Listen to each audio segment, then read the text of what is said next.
వాగ్దేవ్యై నమః. రసహృదయులైన పద్యప్రియులందరికీ అన్నాపంతుల జగన్నాథరావు అభివందనాలు. పోతన మహాకవి రచించిన శ్రీమదాంధ్ర మహాభాగవతం అష్టమస్కంధంలోని వామన చరిత్రము 3వ భాగానికి స్వాగతం. మరియును అద్దేవుండు శంఖచక్ర గదా కమలకలిత చతుర్భుజుండును, పిశంగవర్ణ వస్త్రుండును, మకర కుండలమండిత గండభాగుండును, శ్రీవత్సవక్షుండును, నళిన చక్షుండును, నిరంతర శ్రీవిరాజిత రోలంబ కదంబాలంబిత వనమాలికా పరిష్కృతుండును, మణికనకాంచిత కాంచీవలయంగద కిరీటహార నూపురాలంకృతుండును, కమనీయ కంఠ కౌస్తుభాభరణుండును, నిఖిరజన మనోహరణుండునై అవతరించిన సమయంబున వామనుడు జన్మించినప్పుడు అతనికి 4 చేతులు. ఆ చేతులలో శంఖము, చక్రము, గద, పద్మము, కపిలరంగు వస్త్రము, మకర కుండలాలతో మెరిసే చెక్కిళ్ళు, రొమ్ముపై శ్రీవత్సము, కమలాల వంటి కన్నులు కలిగి ఉన్నాడు. తుమ్మెదలు మూగిన అందమైన వనమాల మెడలో వేళ్లాడుతున్నది. రత్నాలు కూర్చిన బంగారు వడ్డాణము, కేయూరాలు, కిరీటము, హారాలు, కాలి అందెలు కాంతులు వెదజల్లుతున్నాయి. కమనీయమైన మెడలో కౌస్తుభమణి మెరుస్తున్నది. అతని రూపం అఖిల జనుల మనస్సులను ఆకర్షిస్తున్నది. చింతన్వాసిరి యక్షతాక్షసుమన సిద్ధోరగాధీశ్వరుల్ సంతోషించిరి సాధ్యచారణ మునీశ బ్రహ్మ విద్యాధరుల్ కాంతించెందిరి భానుచంద్రములు రంగద్గీత వాద్యంబులన్ గంతుల్ వైచిరిమింట కింపురుషులున్ గంధర్వులున్ కిన్నరుల్. వామనుడు పుట్టడంతో యక్షులు, గరుడులు, దేవతలు, సిద్ధులు, నాగులు తమ చింతలన్నీ విడిచిపెట్టారు. సాధ్యులు, చారణులు, ఋషులు, ఋత్విజులు, విద్యాధరులు సంతోషించారు. సూర్యచంద్రులు మిక్కిలి ప్రకాశవంతులై కాంతులు విరజిమ్మారు. గంధర్వులు, కిన్నరులు, కింపురుషులు వాద్యాలు మ్రోగిస్తూ ఆటపాటలతో ఆకాశంలో నాట్యాలు చేశారు. దిక్కుల కావిరివాసెను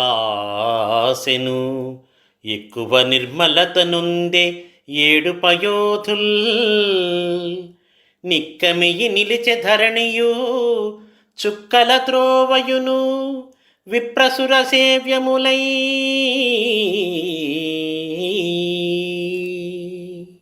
వామనుడు అవతరించడంతో బ్రాహ్మణులతో, దేవతలతో సేవింపబడుతూ సకల దిక్కులలోని కావిరి రంగు కరిగిపోయింది. 7 సముద్రాలు నిర్మలమయ్యాయి. భూమి, ఆకాశం దృఢంగా అలరారాయి. ముంపుకొని విరులవానల జొంపంబులు కురియుసురలు సుమనోమధువుల్ తుంపరెలగయా పరాగపురంపుల భూభాగము అతి నిరూషితమయ్యన్. వామనుడు జన్మించడంతో పొదరిళ్ళు, విశేషంగా పూలజల్లులు విరజల్లాయి. దేవతలు కురిపించిన పూలవానల మకరంద బిందువులు అంతటా వ్యాపించాయి. పుప్పొడుల కుప్పలతో భూభాగం నిండిపోయింది.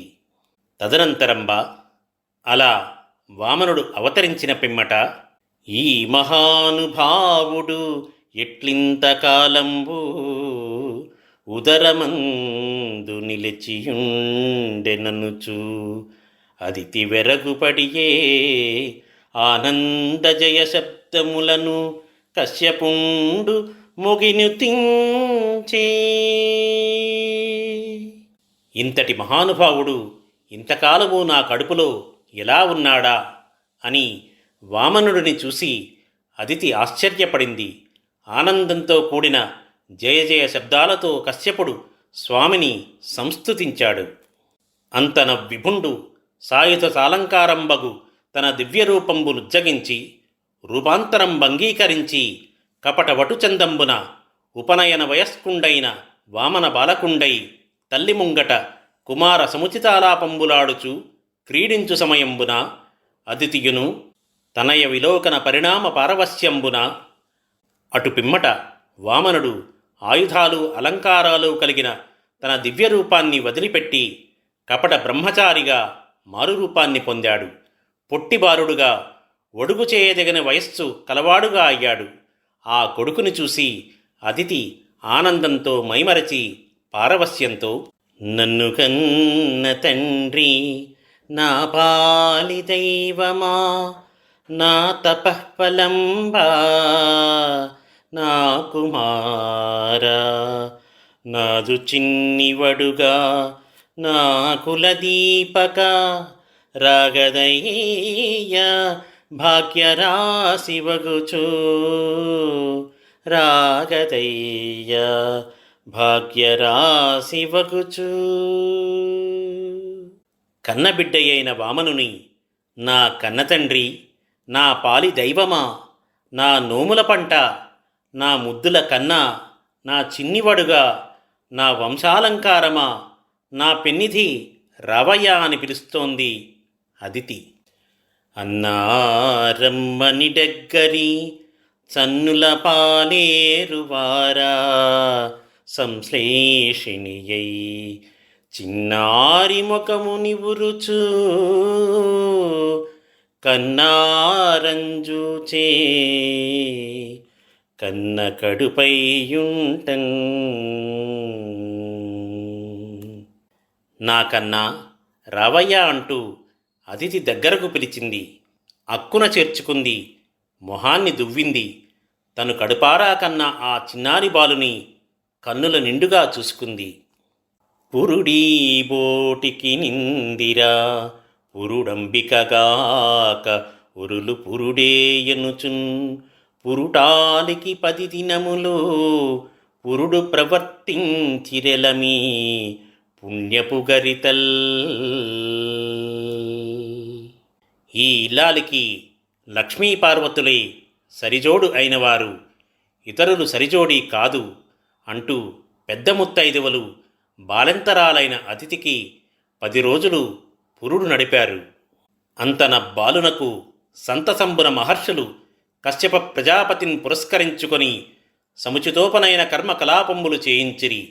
సవిత సావిత్రినుపదేశించి బృహస్పతి యజ్ఞోపవీత ధారణంబును, కశ్యపుండు ముంజియు, కౌపీనం వదితియు, ధరణి కృష్ణాజినంబును, దండంబు వనస్పతియగు సోముండును, గగనాధిష్టాన దేవత ఛత్రంబును, కమండలు బ్రహ్మయు, సరస్వతి అక్షమాలికయు, సప్తర్షులు కుశ పవిత్రంబులు ఇచ్చిరి.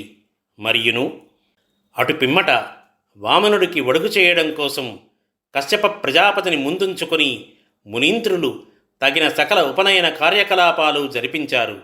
వామనుడికి సూర్యుడు గాయత్రి మంత్రాన్ని బోధించాడు. బృహస్పతి జంఝాన్ని, కశ్యపుడు దర్భల మొలతాడును, అదితి కౌపీనాన్ని, భూదేవి నల్లని జింక చర్మాన్ని, చంద్రుడు దండాన్ని, ఆకాశం గొడుగును, బ్రహ్మ కమండలాన్ని, సరస్వతీదేవి జపమాలను, సప్తర్షులు పవిత్రమైన దర్భలను ఇచ్చారు. భిక్షాపాత్రికనిచ్చెను యక్షేశుడు వామనునకు, అక్షయమునుచున్ సాక్షాత్కరించి పెట్టెను భిక్షునకు భవాని పూర్ణ భిక్ష నరేంద్ర. పరీక్షిన్ మహారాజా, యక్షుల ప్రభువైన కుబేరుడు వామనుడికి భిక్షాపాత్ర ఇచ్చాడు. జగన్మాత పార్వతీదేవి ప్రత్యక్షమై అక్షయం అంటూ ఆ బ్రహ్మచారికి పూర్ణభిక్ష పెట్టింది. శుద్ధ బ్రహ్మర్షి సమారాత్తుండై విహితమంత్రరాచి చదువుచున్, ప్రోత్తంబగు అనలంబునా వృద్ధాచారమునా వటుడు వేల్చెన్ కడకన్. ఆ పరిశుద్ధులైన బ్రహ్మర్షులు వామనుని ఆదరంగా హోమానికి సిద్ధం చేశారు. ఆ తరువాత ఆ బ్రహ్మచారి సంప్రదాయం ప్రకారం వేదమంత్రాలు చదువుతూ వెలిగే అగ్నిహోత్రంలో ఉత్సాహంతో హోమం చేశాడు. వామనుని విప్రుల సంభాషణ. ఇట్లు కృతకృత్యుండైన మాయా మాణవకుండు దేశాంతర సమాగతులకు బ్రాహ్మణులను కొందరనవలోకించి ఇట్లనియే. ఈ విధంగా ఉపనయనం పూర్తయి కృతకృత్యుడైన మాయా బ్రహ్మచారి ఇతర దేశాల నుండి వచ్చిన కొందరు బ్రాహ్మణులను చూసి ఇలా అడిగాడు. వత్తురే విప్రులు వేడగనిత్తురే దాతలును వేట్కనిష్టార్థములన్ తెత్తురే మీరును సంపదలు ఇత్తెరగున దానవీరుడెవ్వడో చెప్పుడా. దానాలు అందుకోవడానికి బ్రాహ్మణులు దాతల చెంతకు వెడుతున్నారా? వారు కోరిన ధనాలను దాతలు ఇస్తున్నారా?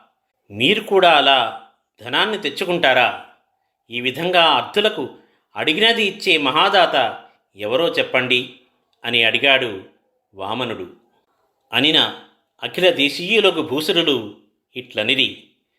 ఇలా ధనమిచ్చే మహాదాత ఎవరో చెప్పండి అని అడిగిన వామనుడితో వివిధ దేశాలకు చెందిన బ్రాహ్మణులు ఇలా అంటున్నారు. కలరుందాతలు ఇత్తురుంధనములున్ కామ్యార్థముల్ గొంచు విప్రులునే తెంతురు. కాని ఈ విని బలిన్వోలన్ వదాన్యుండులేడు అలగుండై వనరించే అధ్వరశతంబు ఆ భార్గవానుజ్ఞచే బలివేడన్ బడయంగవచ్చు బహు సంపల్లాభముల్ వామనా. ఓ వామనుడా, ధనమిచ్చే దాతలు అనేక మంది ఉన్నారు. బ్రాహ్మణులు కోరిన సంపదలను పొందుతున్నారు. కానీ ఆ దాతలలో బలిచక్రవర్తితో సమానమైన మహాదాత లేడు. అతను శుక్రాచార్యుని అనుమతితో గొప్ప యాగాలు 100 చేశాడు.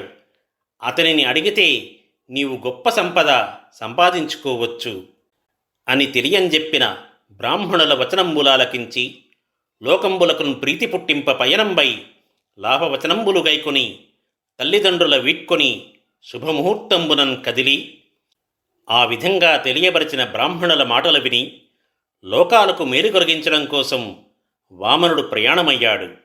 మంచి ముహూర్తంలో పెద్దల దీవెనలు, తల్లిదండ్రుల అనుమతి పొంది బయలుదేరాడు. ప్రక్షీణ దివిజవల్లభ రక్షాపరతంత్రుడగుచు రాజీవాక్షుండు ఆ క్షణమున బలి ఇంటికి భిక్షాగమనంబు చేసి పేదరికముతో భిక్షాగమనంబు చేసే పేదరికముతో.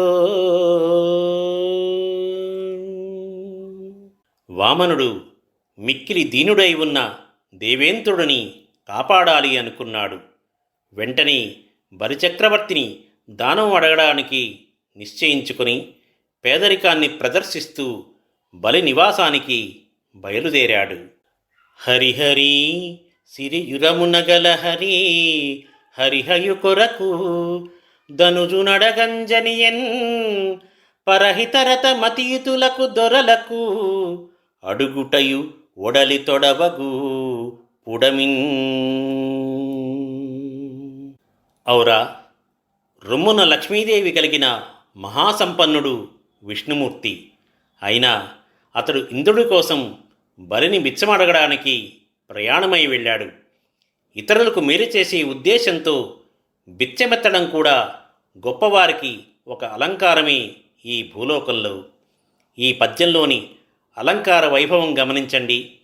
హరిహరి అంటే అయ్యో ఔరా వంటి పదం. హరి అంటే విష్ణువు, హరిహయుడు అంటే ఇంద్రుడు. ఎంత బావుందో కదా. సర్వప్రపంచ గురుభర నిర్వాహకుడగుట చేసి నిరిజనుదేరన్ ఖర్వుని వ్రేకు సహింపక ఉర్వీస్థలి కృంగే మృగ్గెను ఉరగేంద్రుండు. భగవంతుడైన వామనుడు తన కడుపులో సమస్త లోకాలను భరించేవాడు కదా. అందుకే అతడు వయ్యారంగా నడిచేటప్పుడు అతడి బరువును తట్టుకోలేక భూమి కృంగిపోయింది. ఆదిశేషుడు వంగిపోయాడు. ఇట్లు చని ఆ వామనమూర్తి అలా వెళ్ళి శర్మదా యమదండక్షతవర్మదా అతి కఠిన ముక్తి వనితా చేతో మర్మదా అంబుని వారిత దుర్మదా నర్మద తరించే త్రోవన్వటుడున్. నర్మదా నది శుభాలను అందించేది, యమబాధలోనే బాణాల నుండి కవచంలా కాపాడేది, బహుగడుసుది అయిన ముక్తికాంత మనసులోని గుట్టు బయటపెట్టేది, తన నీళ్లతో దోషాలను నివారించేది. వామనుడు తన దారిలో అలాంటి మహిమాన్వితమైన నర్మదా నదిని దాటి తత్ప్రవాహంబునకు ఉత్తర తటంబునందు మంచి తేజస్సు గల ఆ వామనుడు నర్మదా నదిని దాటి దానికి ఉత్తర తీరంలో ఉన్న చండస్ఫూర్తి వటుండుగాంచే బహుధా జల్పన్నిషాటంబు ఉద్దండాహూత మునీభ్యబిభ్యద అమృతాంధ సింధుకూటంబు వేదండాశ్వధ్వజినీ కవాటము మహోజ్యద్ధూమ సంఛన్న మార్తాండ స్యందన ఘోటము బలిమఖాంతర్వేదికావాటము. బలిచక్రవర్తి యాగశాలను దర్శించాడు. అలా వామనుడు చూసిన బలి యాగశాలలో రాక్షసులు పెక్కు విధాలైన పెద్ద పెద్ద సందడులు చేస్తున్నారు. ఆ యజ్ఞంలో పాల్గొన్న ఉద్దండులైన మునులను చూసి దేవతలు సిద్ధులు భయపడుతున్నారు. ద్వారానికి ముందు వైపు స్థలం ఏనుగులతో గుర్రాలతో సైన్యాలతో నిండిపోయి ఉంది. అక్కడి యజ్ఞకుండాల పొగలతో సూర్యుని రథము గుర్రాలు పూర్తిగా కప్పబడిపోతున్నాయి. కని దానవేంద్రుని హయమేధ వాటి దర్యంజొచ్చు అయి అవసరంబున ఆ వైభోగమంతా చూస్తూ వామనుడు బలిచక్రవర్తి యజ్ఞవాటికను సమీపించాడు. శంభుండో హరియో పయోజభవుడో చండాంశుడో వహ్నియో దంభాకారత వచ్చెగాక ధరణిన్ ధాత్రీసురుండు ఎవడీ శుంభద్యోతనుడు ఈ మనోజ్ఞతనుడంచు విస్మయభ్రాంతులై సంభాషించిరి బ్రహ్మచారిగనీ తత్సభ్యుల్ రహస్యంబుగన్.